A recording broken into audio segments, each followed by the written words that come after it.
میں اس بحث میں نہیں پڑتا، میں کہتا ہوں جس کا بھی جملہ ہو قبول بارگاہ الہی ہو جائے۔ بہرحال تو جسم اور روح کی جدائی کا نام تو موت ہے، معراج نام ہی اس کا ہے کہ جہاں تک روح پرواز کرے، اگر مقتضی ہو کہ جسم ساتھ ساتھ جائے تو پھر جسم کو ساتھ ساتھ لے کر جائے، اور جسم ہی نہیں، دوش پر ردا ہو تو وہ بھی جائے، اور قدم میں نعلین ہو تو وہ بھی جائے۔ اور یہ ردا بھی کوئی معمولی ردا نہیں ہے، یہ ردا وہ ہے جس پر بار بار فاطمہ زہرا نے پیوند لگائے ہیں۔ یہ نعلین بھی کوئی معمولی نعلین نہیں ہے، یہ وہ نعلین ہے جسے بار بار مرتضیٰ نے درست کیا ہے۔ ایک صلوات پڑھ دیجئے محمد و آل محمد۔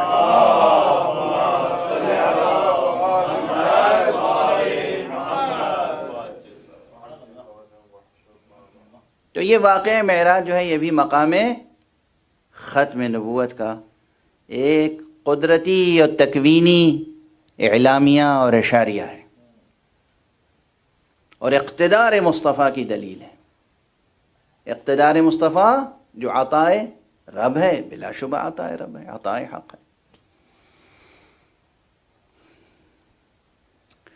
گفتگو اسی انداز سے چلتی رہی تو وقت کافی صرف ہو جائے گا، اس لیے دامن گفتگو کو سمیٹتا ہوں اور پھر اس نقطے تک لے کر آتا ہوں کہ مقام ختم نبوت کے اسرار میں سے ایک سر یہ بھی ہے کہ جس طرح حضور علیہ الصلاۃ والسلام میں بدرجہ کمال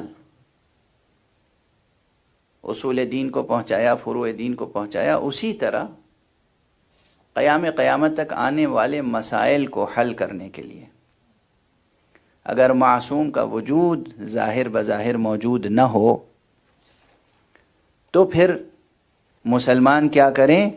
اس کے لیے صرف احکام نہیں عطا کیے بلکہ احکام بنانے والے اصول بھی عطا کیے۔ یہ کمال مصطفیٰ صلی اللہ علیہ وآلہ وسلم۔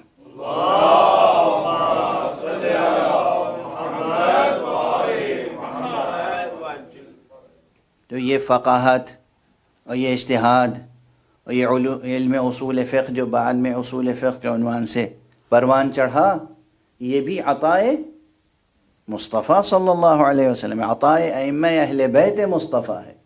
یہ کہیں اور سے نہیں آیا، یہ مانگے کا اجالا نہیں ہے، یہ مانگے کا اجالا نہیں ہے، یہ بڑا فرق ہے۔ پہلے جو انبیاء تھے ان انبیاء نے قوانین عطا کیے تھے، قوانین کا مجموعہ، اور اب حضرت ختمی مرتبہ صلی اللہ علیہ وآلہ وسلم نے ایک بلند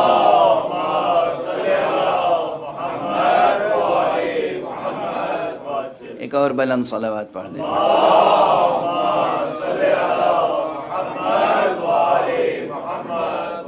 حضرت نے قوانین کا ایک مجموعہ بھی دیا، اور جہاں قوانین نہ ہوں وہاں کے لیے قانون بنانے کے لیے بھی ایک مجموعہ قوانین عطا کیا۔ واضح ہے؟ تو ہر اعتبار سے مقام ختم نبوت کی تفسیر کی جا سکتی ہے، لیکن اس کی یہ تفسیر ہرگز درست نہیں ہے کہ ختم نبوت کے معنی ہے کہ اب اس کے بعد انسان کو الہی ہدایت کی ضرورت نہیں ہے۔ نہیں، الہی ہدایت کی ضرورت تو قیامت تک رہے گی، الہی ہدایت کی ضرورت تو روز محشر بھی رہے گی، الہی ہدایت کی ضرورت تو جب تک وجود ہے تب تک الہی ہدایت کی ضرورت رہے گی، جب تک عالم ہستی ہے تب تک ہدایت الہیہ اور ہدایت ربانیہ اور فیضان ربانیہ کی ضرورت باقی رہے گی۔ لیکن ختم نبوت کے معنی ہے کہ انہوں نے اس کمال تک پہنچا دیا ہے ہدایت کو کہ اب وہ ہدایت انہی کی ذات اور انہی کے مقام سے متصل رہے گی،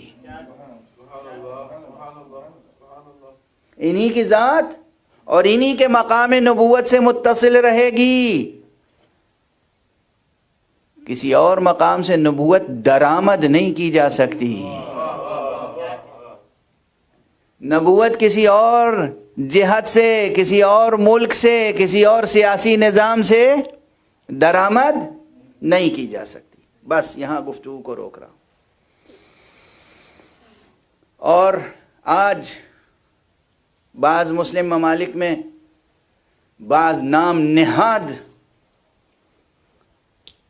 باطن سے جاہل اور ظاہر میں عالم ہونے کی نمائش کرنے والے دانشوروں کے سبب سے.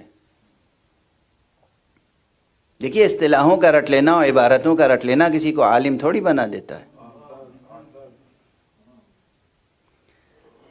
ٹرمینالوجیز کا رٹ لینا، عبارتوں کا رٹ لینا، ڈیفینیشنز کا رٹ لینا کسی کو عالم نہیں بناتا ہے.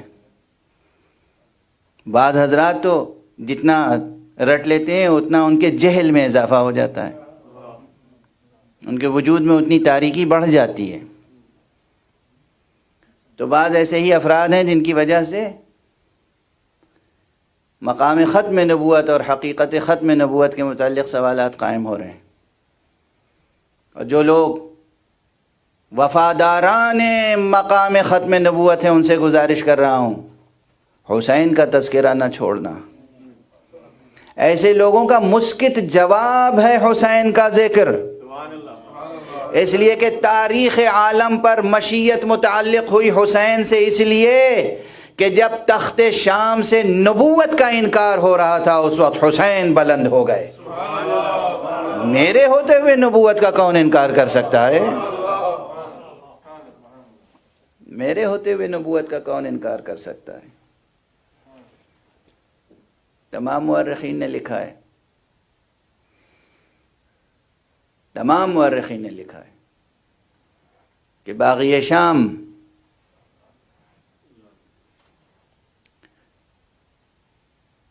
نشہ باطل میں مست، نفس پرستی میں مبتلا، محرمات الہیہ کو حلال کرنے والا اور فرائض الہیہ کو پامال کرنے والا اس تخت پر بیٹھ کر یہ اعلان کر رہا تھا اور یہ کافرانہ اشعار دہرا رہا تھا کہ لعبت ہاشم بالملک فلا ملک جاء ولا وحی نزل. یہ تو بنی ہاشم نے ایک کھیل کھیلا تھا، ایک ڈھونگ رچا تھا اقتدار حاصل کرنے کے لیے، اپنی حکومت قائم کرنے کے لیے، ورنہ نہ کوئی ملک نازل ہوا تھا نہ کوئی وحی نازل ہوئی تھی. تو آپ فرمائیں کہ جو یہ کہنے والا ہو، جو بھی یہ کہنے والا ہو، وہ مسلمان ہے یا کافر؟ میں نام نہیں لے رہا ہوں، میں یہ پوچھ رہا ہوں تمام مسلمانوں سے کہ یہ بتائیں یہ کہنے والا کہ بنی ہاشم نے ایک کھیل کھیلا تھا، ایک ڈھونگ رچا تھا اقتدار حاصل کرنے کے لیے، نہ کوئی فرشتہ نازل ہوا تھا نہ کوئی وحی آئی تھی، یہ کہنے والا مسلمان ہے یا کافر؟ اب نام آپ جا کے تلاش کیجئے کتابوں میں کہ کون تھا یہ کہنے والا. حسینیت زندہ باد، حسینیت زندہ باد، حسینیت زندہ باد، یزیدیت مردہ باد، یزیدیت مردہ باد، یزیدیت مردہ باد. برائے خوشنودی سید الشہداء ابا عبداللہ باز ورن صلوات. اللہم صلی علی محمد وآل محمد. میں نے آپ سے سوال پوچھا ہے، میں نے نام نہیں لیا. یہ بتائیے جو یہ کہنے والا ہو وہ کون ہے، مسلمان یا کافر؟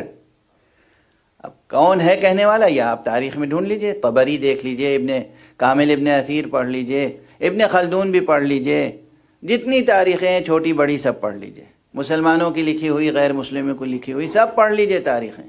شعر کس کا تھا یہ تعلق نہیں ہے. یہ شعر اگر آج اس وقت میں پڑھوں ارادتاً، واقعاً نبوت مصطفیٰ کا انکار ہو جائے گا یا نہیں؟ اگر نقل قول کی بنا پر نہ ہو، انکار ہوگا. ادھر نبوت کا انکار ہوا